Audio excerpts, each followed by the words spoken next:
పితా పుత్ర పవిత్రాత్మ నామమున ఆమెన్. ప్రభునందు మిక్కిలి ప్రియ సహోదరి సహోదరులారా, ఈ వాక్య పరిచర్యకి మిమ్మందరినీ ప్రేమతో ఆహ్వానిస్తున్నాను. ప్రియులారా, క్రైస్తవ జీవితం అనేటిది ఒక పోరాటము. ఈ పోరాటములో మనం సాతాను మీద విజయాన్ని సాధించాలి అంటే దేవుడు మనకు ప్రసాదించేటువంటి ఆ ఆయుధాలని మనం ఎల్లప్పుడూ కూడా మనతో ఉంచుకోవాలి. ఈ విషయాన్ని గురించి ఎఫెసీ పత్రిక 6వ అధ్యాయము 10వ వచనం నుండి 20వ వచనం వరకు చాలా స్పష్టముగా పౌలు గారు మనకు తెలియజేస్తూ ఉన్నారు. ఈ ఎఫెసీ పత్రిక 6వ అధ్యాయము 10వ వచనం నుంచి 20వ వచనం వరకు మనము ఒక పోరాటములో ఉన్నాము. అది ఆత్మీయ పోరాటము, విశ్వాస పోరాటము. ఈ ఆత్మీయ పోరాటములో, ఈ విశ్వాస పోరాటములో క్రైస్తవుడు అనేటువంటి వాడు విజయాన్ని సాధించాలంటే దేవుడు ప్రసాదించేటువంటి ఆయుధాలను ఎల్లప్పుడూ కూడా ధరించి ఉంచాలి అని తెలియజేస్తున్నాడు. నేను ఈ మధ్య కాలంలో యూట్యూబ్లో ఒక చిన్న వీడియో ఒకటి చూశాను. ఏమిటి అంటే, ఒక సోల్జర్ నిద్రపోతూ ఉన్నాడు, ఒక సైనికుడు నిద్రపోతూ ఉన్నాడు. అంతలోకి ప్రక్కనే ఉన్నటువంటి సోల్జర్ అతను టెస్ట్ చేయటానికి ఈ విధంగా చేశాడు. ఏంటంటే, అతని దగ్గరికి వెళ్ళి అతని ప్రక్కనే ఉన్నటువంటి ఆ గన్ ఉంటుంది కదా, దాన్ని తీసుకోవడానికి ప్రయత్నం చేశాడు. వెంటనే పడుకున్నటువంటి నిద్రపోతున్నటువంటి గాఢ నిద్రలో ఉన్నటువంటి ఆ సైనికుడు వెంటనే లేచి గన్ తీసుకొని ఆ గన్ తాకటానికి ప్రయత్నం చేసిన సోల్జర్ గుండెల్లో పెట్టేశాడు. అతను పడుకున్న విధానం చూస్తే తన ఆయుధాన్ని ఆ పడుకొని నిద్రిస్తున్నటువంటి ఆ సైనికుడు తన గుండెల మీద అలా పెట్టుకొని ఉన్నాడు. నిద్రపోతున్నప్పుడు కూడా ఆయుధాన్ని విడవలేదు. ఎల్లప్పుడూ సర్వసన్నద్ధుడై ఉన్నాడు. ఏ చిన్న శబ్దం వచ్చినా, చీమ చిట్టుక్కుమన్నా కానీ లేచి శత్రువు మీద అటాక్ చేయడానికి సిద్ధంగా ఉన్నాడు. ప్రియులారా, క్రైస్తవులమైన మనము కూడా మన ఆత్మీయ జీవితంలో ఇదే విధముగా ఉండాలి. వేరే మార్గం లేదు. ఎల్లప్పుడూ కూడా మనం పరిశుద్ధంగా ఉండడానికి, పవిత్రంగా ఉండడానికి దేవుడు మనకు వసగినటువంటి సర్వాంగ కవచాన్ని మనం ఎల్లవేళలా కూడా ధరించి ఉండడానికి ప్రయత్నం చేయాలి. వాక్యములోనికి ముందుకు వెళ్లే ముందుగా ఒక విషయాన్ని చెప్తాను. అదేమిటి అంటే, జాగ్రత్తగా ఆలకించండి. దేవుడు సర్వశక్తిమంతుడు. దేవుడు సర్వశక్తిమంతుడు. ఆయన శక్తి ముందు ఎవ్వరూ ఏమీ తట్టుకోలేదు. రెండవది, సాతానుడికి కూడా కొన్ని శక్తులు ఉన్నాయి ఈ లోకములో. సాతానుడికి కూడా ఈ లోకంలో కొన్ని శక్తులు ఉన్నాయి.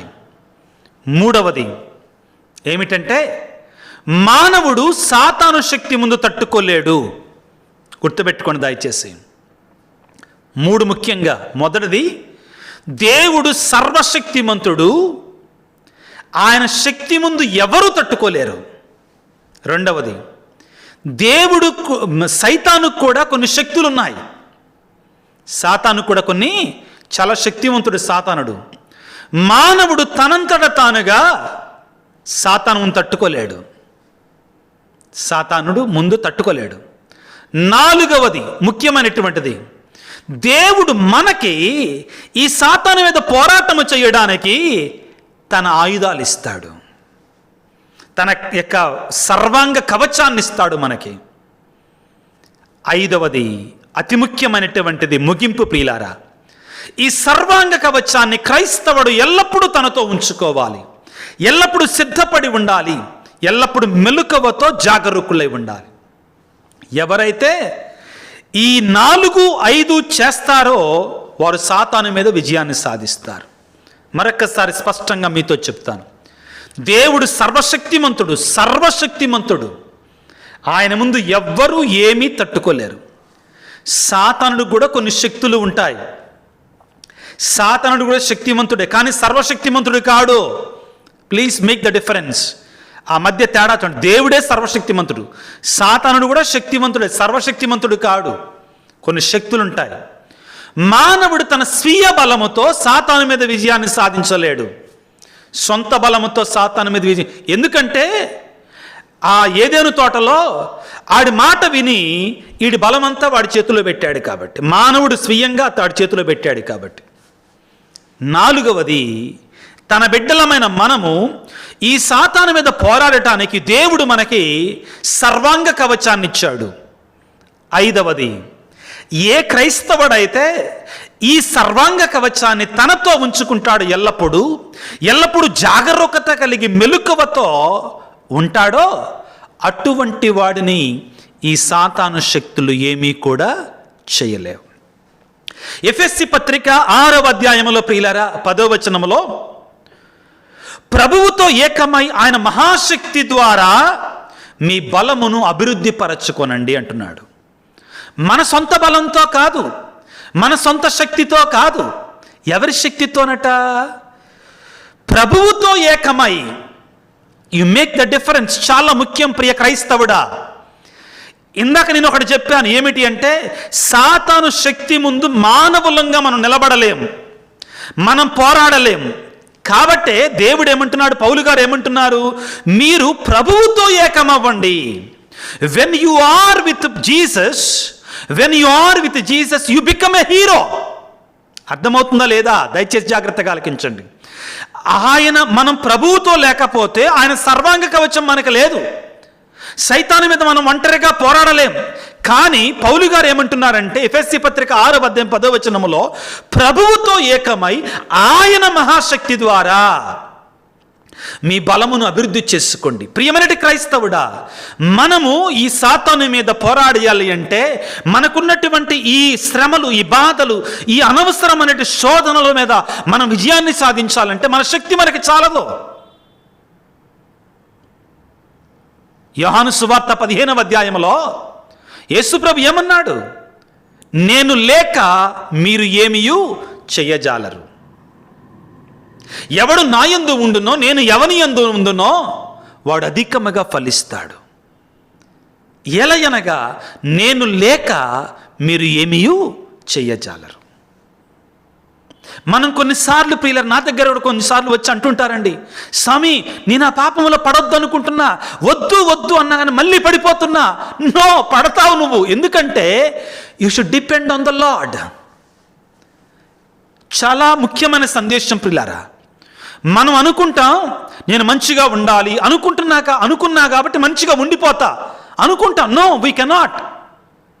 మనం ఉండలేమండి. నేను మంచిగా ఉండాలనుకుంటున్నా, దేవా నాకు ఆ శక్తినివ్వు, దేవా నాకు ఆ బలాన్నివ్వు. దేవుని మీద ఆధారపడాలి. నేను పవిత్రంగా పరిశుద్ధంగా ఉండాలి అనుకుంటున్నా, నా శక్తి నాకు చాలదు. మొదట్లో చెప్పిన మాటలు గుర్తుపెట్టుకోండి. దేవుడు సర్వశక్తిమంతుడు, సాతాను కూడా కొన్ని శక్తులు ఉన్నాయి. మానవుడు తనంతటి దానిగా సైతాను మీద పోరాడి గెలవలేడు. అందుకేగా యేసుప్రభు మానవుడైంది. శరీరధారిగా ఈ లోకానికి రావాల్సిన అవసరం ఏంటి? మానవుడు సాతానిక అబంధ హస్తాలను చిక్కుకొని పోయి ఈ లోకాన్ని తన గుప్పెట్లో పెట్టుకున్నాడు కదా. యేసు ప్రభువు మత్తయి సువార్త 4వ అధ్యాయం 1వ వచనం నుంచి 10వ వచనం వరకు మనం చదువుకుంటే, సాతాను చేత శోధించబడ్డప్పుడు సాతానుడు ఏమన్నాడు 3వ శోధనలో? ఈ లోకములో ఉన్నవన్నీ కూడా నాయే అనడలేదా? నువ్వు నన్ను ఆరాధిస్తే ఈ లోకంలో ఉన్నటువంటి వాటిని మీకు ఇస్తాను. ఎవడిచ్చాడు వాడికి? మనమే ఇచ్చాం వాడికి. ఎక్కడా? ఏదైనా తోటలో ఇచ్చాం. ప్రియులకు దేవుని బిడ్డలారా, ఇదిగో మన శక్తి మనకు చాలదు కాబట్టి దేవుడు మనకు వసగినటువంటి ఈ ఆయుధాలు ఉన్నాయి చూడండి, వీటితో మనం పోరాడాలి. పౌలు గారు అంటున్నారు ఎఫెసీ పత్రిక 6వ అధ్యాయం 10వ వచనములో, ప్రభువుతో ఏకమై ఆయన మహాశక్తి ద్వారా మీ బలమును అభివృద్ధి చేసుకోండి. We should strengthen our energy. We should strengthen our power against the Satan and against the satanic powers given to ourselves, given to our own powers. We will not be able to win over them. We need the power of the Lord. దేవుని యొక్క మహాశక్తి మనకు ఉండాలి. పౌలు గారు అంటున్నారు, ప్రభువుతో ఏకమై ఆయన మహాశక్తి ద్వారా మీ బలాన్ని అభివృద్ధి చేసుకోండి.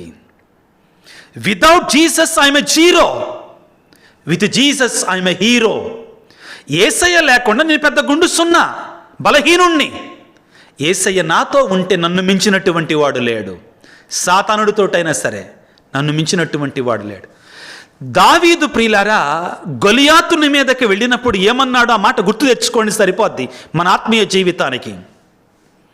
గొలియాతుడు దావీదును చూసి, వరే నీవు ఒక చిన్న కుక్కలాగున్నావు, నిన్ను ఆకాశంలో పక్షులకి కాకులకి నీ యొక్క మాంసాన్ని ఏం చేస్తాను, ఆహారంగా ఇసిరేస్తానన్నాడు. దావీదు ఏమన్నాడు? నేను సొంత బలంతో వస్తున్నానన్నాడా? ఆ దావీదు గొలియాతు యుద్ధం ప్రియులారా మన ఆత్మీయ జీవితానికి చాలా గొప్ప సాదృశ్యంగా నిలబడుతుందండి. దావీదు ఏమన్నాడు? నీవు నీ స్వీయ బలముతో వస్తున్నావు, నేను నా స్వీయ బలముతో వస్తున్నాను అన్లా తట్టుకునేవాడు కాడు. దావీదు తన సొంత బలముతో గొలియాతు మీదకి వెళితే గెలిచేవాడు కాడు. దీన్ని రాసి పెట్టుకోండి. ఎందుకంటే దావీదే ఆ మాటలో చెప్తాడు అక్కడ. ఏమన్నాడు? నేను సైన్యములకు అధిపతి అయినటువంటి దేవుని పేరట వస్తున్నాను, ఆయన శక్తితో నేను వస్తున్నానని పలికాడు. ఇక్కడ కూడా అదే. క్రైస్తవుడు అనేటువంటి వాడు ఈ గొలియాతుడు అనే సైతాను మీద ఈ యొక్క యుద్ధములో స్వీయ బలముతో వెళితే ఓడిపోతాడు. దేవుడిచ్చేటువంటి మహాశక్తి ద్వారా ఆయనతో ఏకమై మనం ముందుకు వెళ్ళాలి. ఈ సైతానుడి యొక్క టక్కరి జిత్తులు, ఎఫెసీ పత్రిక 6వ అధ్యాయం 11వ వచనము, సైతాను టక్కరి జిత్తును ఎదుర్కొనుటకై దేవుడు ప్రసాదించు సర్వాంగ కవచమును మీరు ధరించాలి, ఎల్లప్పుడూ ధరించాలి. For a Christian there is no holiday, for a Christians faith there is no holiday. క్రైస్తవుడికి, క్రైస్తవ విశ్వాస జీవితానికి హాలిడే సెలవులు లేవండి. నిరంతరం ప్రార్థన చేస్తూనే ఉండాలి, వాక్యాన్ని చదువుతూనే ఉండాలి, దివ్యబలి పూజలో పాల్గొన, క్రీస్తు శరీర రక్తాలను స్వీకరించాలి. ఎక్కడ నువ్వు వెసులుబాటు ఇచ్చినా కానీ సాతానుడు నిన్ను కబళించి వేస్తాడు. పేతురు గారు రాస్తున్నటువంటి మొదటి లేఖ 5వ అధ్యాయం 8వ వచనములో సాతానుడు అనేటువంటి వాడు గర్జించు సింహములాగా పదల మాటను నక్కి ఎవరు దొరుకుతారా అని ఎదురు చూస్తూ ఉన్నాడని పేతురు గారు అనుభవపూర్వకంగా మనందరినీ కూడా వార్నింగ్ ఇస్తున్నాడు. ప్రియులారా, పేతురు రాసిన మొదటి లేఖ 5వ అధ్యాయం 8వ వచనములో మెలకువతో జాగరూకులై ఉండండి. ఈ పదం చాలా ముఖ్యమైనటువంటిది. ఎందుకనగా మీ శత్రువగు సైతానుడు గర్జించి సింహోలు తిరుగుచు ఎవరిని అని కబళించటానికి సిద్ధముగా ఉన్నాడు. విశ్వాసులై వారిని ఎదిరించండి. విశ్వాసులై మనం ఎదిరించాలి. ఎలా మనం ఎదుర్కోగలం? సర్వాంగ కవచాన్ని మనం ధరించాలి. జాగరూకులై ఉండు, మెలకువతో ఉండు, సిద్ధపడి ఉండండి. ప్రారంభంలో చెప్పాను కదా, సైనికుడు పడుకున్నాడు, నిద్రపోతున్నాడు, ఊరికనే గన్ అక్కడ ఉంది కదా అనుకున్నా నేను, అంతే. పక్కన సైనికుడు వచ్చి దాన్ని తాకటమే ఆలస్యం అండి. పమ్ములు లేసి ఆ గన్ తన చేతుల్లోనే పట్టుకొని నిద్రపోయాడండి. ప్రియులారా, మనందరం కూడా ఈ లోకములో యుద్ధంలోనే ఉన్నాం. ఎవరితో? ఈ లోకపు మనుషులతో కాటు. యుద్ధంలో అనగానే ఫాదర్ గారు బాగానే కరెక్ట్గా చెప్తున్నారు. ఇంటి పక్కన వాళ్ళతో గురించి మాట్లాడతల్లా, భార్యాభర్తల మధ్యలో గురించి మాట్లాడతల్లా, సైతానుతో యుద్ధంలో ఉన్నాం. ఎఫెసీ పత్రిక 6వ అధ్యాయం 12వ వచనంలో మనం పోరాడుచూ ఉన్నాం. మనం పోరాడున్నది శరీరధారులతో కాదు, ప్రధానులతో, అంధకార శక్తులతో, ఈ అధికారులతో, ఈ యుగపు అంధకార శక్తులతో, ఆకాశమందరి దురాత్మలతో మనం పోరాటము చేయుచున్నాము. కనుక ఇప్పుడు దేవుని కవచమును ధరించి ఉండండి. ప్రియులారా, దేవుడు మనకి, పౌలు గారు చెప్తున్నారు, 6 ఆయుధాలు ఇచ్చాడంటండి. ఇవి చాలా ముఖ్యమైన ఆయుధాలు. ఈ ఆయుధాలతోటి మనం సైతాను మీద విజయాన్ని సాధిస్తాం. ఈ ఆయుధాలను ఎల్లప్పుడూ మనతోనే ఉంచుకోవాలి. ఈ దేవుని ఆయుధాల గురించి పౌలు గారు కూడా మాట్లాడతారండి. 2వ కొరింథీ 10వ అధ్యాయం 4వ వచనంలో పౌలు గారు కూడా ఈ దేవుని యొక్క ఆయుధాల గురించి మాట్లాడతారు. ఏమంటారంటే, మా పోరాటములో మేము వినియోగించేటువంటిది ప్రాపంచికమైనటువంటి ఆయుధాలు కాదు. మేము వినియోగించేటువంటివి దుర్గములను కూడా ధ్వంసము చేయగలిగినటువంటి శక్తివంతముకు దేవుని ఆయుధాలు. మనం వాడాల్సింది ఎవరివి? దేవుని యొక్క ఆయుధాలు. ప్రియులారా, అందరూ కూడా ఈ విషయాన్ని గమనించగలరు. యేసు ప్రభువు తాను ధరించిన ఆయుధాలు మనకిచ్చాడు. ఎస్, ఆయన శరీరధారిగా ఈ లోకానికి వచ్చినప్పుడు ఆయన ఏ ఆయుధాలను అయితే ధరించాడో ఆ ఆయుధాలని మనకిచ్చాడు. ఏంటి ఆయుధాలు? 6 ఆయుధాల గురించి మాట్లాడతారు పౌలు గారు. ఎఫెసీ పత్రిక 6వ అధ్యాయం 14వ వచనములో, సత్యమును నడుమునకు తోలుదట్టిగా ధరించండి, నీతిని కవచముగా ధరించండి, శాంతిని గూర్చినటువంటి సువార్త ప్రకటనకై సిద్ధముగా మీ పాదరక్షలను ధరించండి, శాంతి. అదే విశ్వాసాన్ని డాలుగా చేసుకోనండి, రక్షణని తలకి చిరస్త్రాణముగా కలిగి ఉండండి, వాక్కును ఖడ్గముగా ధరించండి, ప్రార్థనను ఎల్లప్పుడూ ప్రార్థన చేయండి. 6 ఆయుధాలు ప్రియులారా. యేసు ప్రభు తాను ధరించిన ఆయుధాలు మనకిస్తున్నాడు. వాక్యాన్ని చదువుకుంటే మొదటి 2 ప్రియులారా, సత్యము, నీతి. సత్యము, నీతి.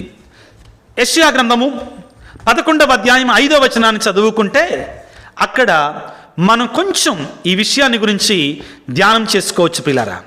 యెషయా గ్రంథము 11వ అధ్యాయము 5వ వచనంలో ఈ విధంగా రాయబడి ఉంటుంది, ఆయన న్యాయమును సత్యమును నడికట్టువలే ధరించును. పౌలు గారు ఏమంటున్నారు ఇక్కడ? పౌలు గారు ఏమంటున్నారు? సత్యము నడుమునకు తోలుదట్టిగా ధరించమన్నారు. రాబోయే మెస్సయ్య అట ఏం చేస్తాడట? న్యాయమును నడికట్టువలే ధరించును, సత్యమును దట్టి వలె తాల్చును. ఈ ఆయుధం ఎవరిది? యేసయ్య ఆయుధం. నీతి, సత్యము. తరువాత ప్రియులారా, వాక్కు అనే ఖడ్గము. వాక్కు అనే ఖడ్గము. యెషయా గ్రంథము 49వ అధ్యాయంలో ఈ వాక్కు అనే ఖడ్గాన్నట దేవుడే ఇచ్చాడంటండి. యెషయా గ్రంథం 49వ అధ్యాయంలో 2వ వచనములో, అతడు నాకు పదునైన కత్తి వంటి వాక్కును నాకు వసగను. ఎవరిస్తున్నారు? దేవుడే ఇస్తున్నాడు. వాక్కుని దేనితో పోల్చారు? వాక్కుని ఖడ్గముతో పోల్చారు.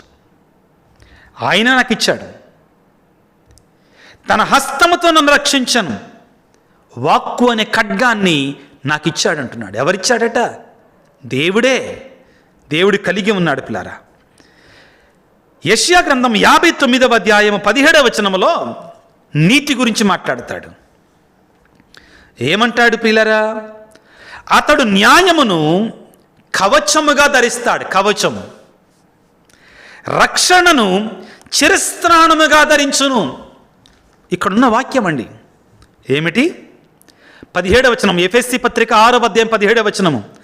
రక్షణ చిరస్త్రాణముగా నీవు ధరించాలి, మనం కూడా ధరించాలి. ఇక్కడ దేవుని గురించి మాట్లాడుతూ, రాబోయే మెస్సయ్య గురించి మాట్లాడుతూ ఏమంటున్నాడు? అతడు న్యాయమును కవచముగా ధరించును, రక్షణను చిరస్త్రాణముగా ధరించును. ప్రియులారా, ఇక్కడ మనం గమనించండి. యేసు ప్రభు రానున్న మెస్సయ్య గురించి యెషయా ఏ మాటలైతే పలికాడో పౌలు గారు వాటినే తీసుకొని వాటిని మనకి దేవుడు ప్రసాదించే సర్వాంగ కవచాలుగా మనకి ఇస్తున్నాడంటే దేవుడు. ఎంత గొప్ప దీవెన, ఎంత గొప్ప ఆశీర్వాదం ప్రియులారా. ప్రియమైన బిడ్డ, దేవుడు నీకు ఇచ్చినటువంటి ఈ ఆయుధాలని నీవెంతవరకు వాడుతున్నావు? సైతాను మీద విజయాన్ని సాధించాలంటే, ఆత్మీయ పోరాటంలో నువ్వు గెలవాలంటే, గెలిచి నిలవాలంటే పౌలు గారు అంటున్నారు, ఈ సర్వాంగ కవచాన్ని ధరించాల్సిందే. చివరిగా ప్రార్థన అన్నిటికంటే ముఖ్యమైనటువంటిది. యేసయ్య జీవితమే ఒక ప్రార్థన. ఆయన వాడిన ఆయుధాలని మనల్ని కూడా వాడమంటున్నాడు. మనం కూడా వాడాలి. ఫాదర్, నాకు ఇది అనుకుంటున్నా, ఇది జరగటం లేదండి, ఒక అడుగు ముందుకేస్తే 10 అడుగులు ఎరిక్కిపోతుందండి జీవితం. పవిత్రంగా ఉండాలనుకుంటున్నా, ఉండలేకపోతున్నానండి. పాపం చేయకుండా ఉండాలనుకుంటున్నా, ఉండలేకపోతున్నానండి. మంచిని చేయాలనుకుంటున్నా, చేయలేకపోతున్నానండి. నీవు ఎంతవరకు సర్వాంగ కవచాన్ని ధరించావు? దేవుడు నీకు ఉచితంగా ఇస్తున్నాడు తన బిడ్డలమైన మనకి. సమయం ఉన్నప్పుడు మనం సమయాన్ని దేవుడికి వాడం. సమయం అయిపోయి శోధనలు వచ్చిన తర్వాత, శ్రమలు వచ్చిన తర్వాత గెలగెలగెలగెలమని కొట్టుకుంటాం. పౌలు గారు ఏమంటారో తెలుసా? మీరు ముందే సిద్ధపడండి, మీరు ముందే రెడీగా అండి, రెడీ అయిపోండి. అప్పుడు ఆ దినం వచ్చినప్పుడు మీరు శక్తితో ఎదుర్కొంటారు. ఎఫెసీ పత్రిక 6వ అధ్యాయము 13వ వచనములో, కనుక ఇప్పుడు దేవుని కవచమును మీరు ధరించండి. దేవుని కవచం ధరించటం అంటే ఏంటి? ఇక్కడ వాటిని మనం నెరవేర్చాలి మన జీవితంలో. ప్రార్థన, దేవుని యొక్క వాక్యము, దివ్య సంస్కారాలు, పాప సంకీర్తనము, దివ్య బలి పూజ, సత్యాన్ని జీవించాలి మనం, సత్యాన్ని పాటించాలి మనం, నీతిని జీవించాలి మనం మన జీవితంలో. ఎస్, ఇక్కడ నీతిని ధరించటం అంటే మన జీవితం నెరవేర్చాలి. మనం నీతివంతమైన జీవితాన్ని క్రైస్తవుడు జీవించాలి. నీతివంతమైన బ్రతుకును మనం బ్రతకాలి. చాలామంది ఏమంటారు తెలుసా? మీ క్రైస్తవ మతం చాలా మంచిదయ్యా, మీ క్రైస్తవ మతం చాలా మంచిది, కానీ మీరు పాటించి చావరో. క్రైస్తవుల మధ్యలో, క్రైస్తవులు ఎక్కువ నీతి ఉండదయ్యా, ఎవ్రీథింగ్ ఈజ్ ఓకే. వాళ్ళ నిందలు నిజమని నేను అంటలేదండి, కానీ మనం ఆత్మపరిచయం చేసుకోవాలి. మీ దేవుడు గొప్పవాడు, ప్రేమామయుడు, కరుణామయుడు, నీతిని బోధిస్తాడు. ఇక్కడ నీతిని ధరించటం అంటే, సత్యాన్ని ధరించటం అంటే, సత్యాన్ని తెలుసుకొని నాకు తెలుసు అంటాం కదా, ఇది సరిపోదండి. Head level knowledge is not enough. It should be hand level works should be there. జ్ఞానం ఒకటే సరిపోదు. బైబిల్ జ్ఞానం నాకు బాగా తెలుసు. సత్యం, ఈ ఆధునిక ప్రపంచంలో బోధకులు ఎలా తయారయ్యో తెలుసా? తెలుసుకోవాలి, తెలుసుకోవాలి, తెలుసుకోవాలి. Knowledge, knowledge, knowledge. దానికి మళ్ళీ డిబేట్లు. బాధాకరమైన విషయం ప్రియులారా. భక్తి లేనటువంటి వాడికి జ్ఞానం ఉండి ఏం ప్రయోజనం? నీకున్న కొద్దిగా భక్తి అయిన, కొద్దిగా జ్ఞానం అయినా కానీ నిన్ను భక్తిలోకి నడిపించాలి. భక్తి ముక్తిలోనికి నడిపిస్తుంది. ప్రియులారా, జ్ఞానం భక్తిలోనికి, భక్తి ముక్తి రావాలి. అలా కాకుండా నాకు బైబిల్ తెలుసు, బైబిల్తో కడిగేస్తా, వాక్యంతో కడిగేస్తా, ఈ సవాళ్ళు ఎక్కువైపోయినాయండి. వాక్యం తెలిసినటువంటి వాడు దీనతగా ఉండాలి, తగ్గింపుగా ఉండాలి. బైబిల్లో ఉన్నటువంటి పరిశుద్ధుల గురించి మనం ఎంత భయంతో ఉండాలండి. బైబిల్లో ఉన్నటువంటి పవిత్రుల గురించి మనం ఎంత ఒళ్ళు దగ్గర పెట్టుకొని మాట్లాడాలి ప్రియులారా. మరియ తల్లి గురించి ఒకడు జెజబెల్ రాణి అంటాడు ప్రియులారా, ఇంకొక దానితో పోలుస్తాడు. ఎంత ఒళ్ళు దగ్గర పెట్టుకొని ఉండాలండి దేవుని యొక్క వాక్యాన్ని గురించి మాట్లాడేటప్పుడు. సవాళ్ళు చేయటం, ప్రతి సవాళ్ళు చేయటం దీనికోసం కాదండి. వాక్య జ్ఞానం నన్ను దీనుడిగా చెయ్యాలి, వివరణ ఇవ్వాలి, నన్ను దీనుడిగా చెయ్యాలి. వాక్యం నన్ను గర్వంతో ఉప్పొంగేటట్లుగా చేస్తే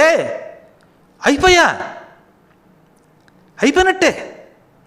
పౌలు గారు అంటారు, నీకు ఉన్న లోకంలో ఉన్న జ్ఞానం అంతా ఉన్నా కానీ నువ్వు గణగణ మొగడి గంట లాంటి వాడివే. ఫినిష్డ్. ఈ సర్వాంగ కవచం నేను సాతాను మీద ప్రయోగించాలి. ఎల్లప్పుడూ సిద్ధపడి ఉండాలి. జాగరూకులై ఉండండి,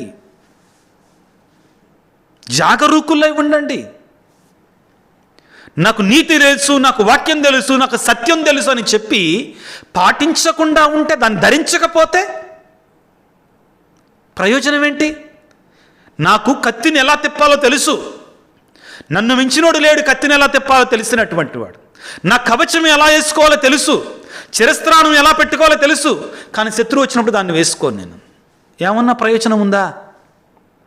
క్రైస్తవులను చాలామంది ఇలానే చేస్తున్నాం. జాగ్రత్త వహించు. దీనతతో పౌలు గారు ఒక చోట ఒక మాట అంటారండి, మీ రక్షణ కొరకై మీరు భయకంపితులై మీరు ప్రయత్నం చేయండి. ఈ కడ దినాలలో ప్రియులారా, ఈ అంతిమ దినాలలో చాలామంది ప్రియులారా జ్ఞానం ఎక్కువగానే ఉంటుంది, కానీ జ్ఞానాన్ని పాటించే వాళ్ళు తక్కువైపోయారు. మన జ్ఞానం భక్తిలోనికి నడిపించాలి. భక్తి ముక్తి మార్గాన్ని ఇవ్వగలగాలి. ప్రియులకు దేవుని బిడ్డలారా, చివరిగా పౌలు గారు అంటున్నారు ఏమిటి అంటే, ఎఫెసీ పత్రిక 6వ అధ్యాయము 18వ వచనంలో, దీనికి అంతకును దైవ సహాయమును కోరుచు ప్రార్థించండి. ఎలా ప్రార్థించాలండి? ఆత్మ ప్రేరణను అనుసరించి ప్రార్థన చేయండి. పరిశుద్ధాత్మలో ప్రార్థన చెయ్యాలి. ప్రియులారా, మనందరము కూడా ప్రయత్నం చేస్తూనే ఉండాలి. నిరంతరం ప్రయత్నం చేస్తూనే ఉండాలి. దేవుడు మనకు వస్తే శక్తితో మనం ప్రయత్నం చెయ్యాలి. పౌలు గారు ఏమంటారంటే, ఫిలిప్పీలకు రాసిన లేఖ 4వ అధ్యాయం 13వ వచనంలో, క్రీస్తు అనుగ్రహించు శక్తిచే ఎట్టి పరిస్థితినైనా ఎదుర్కొన్న బలము నాకున్నది అంటారండి. క్రీస్తు అనుగ్రహించే శక్తితో ఎట్లాంటి స్థితినైనా కానీ, ఎటువంటి శోధనైనా కానీ నేను ఎదుర్కొనే బలం నాకు, పౌలు గారు నాకుంది అంటల్లా, క్రీస్తు ఇచ్చే శక్తితో, క్రీస్తు అనుగ్రహించే శక్తితో, ఈ సర్వాంగ కవచముతో ఈరోజు ప్రభువుని వేడుకుందాం ప్రియులారా. మొదటిగా దేవునికి స్తోత్రాలు చెల్లించుదాం. యేసయ్యా, నువ్వు సర్వశక్తిమంతుడవు. సాతానుడు కొన్ని శక్తులు ఉన్నాయి. నా శక్తితో సాతాను మీద పోరాడి గెలవలేను, కానీ నేను పోరాడటం కొరకై నీవు నాకు సర్వాంగ కవచాన్ని ఇచ్చావు. నేను చేయాల్సిందల్లా ఈ సర్వాంగ కవచాన్ని ఎల్లప్పుడూ కూడా వినియోగించాలి, ఉపయోగించుకోవాలి. ఏంటి ఉపయోగించటం?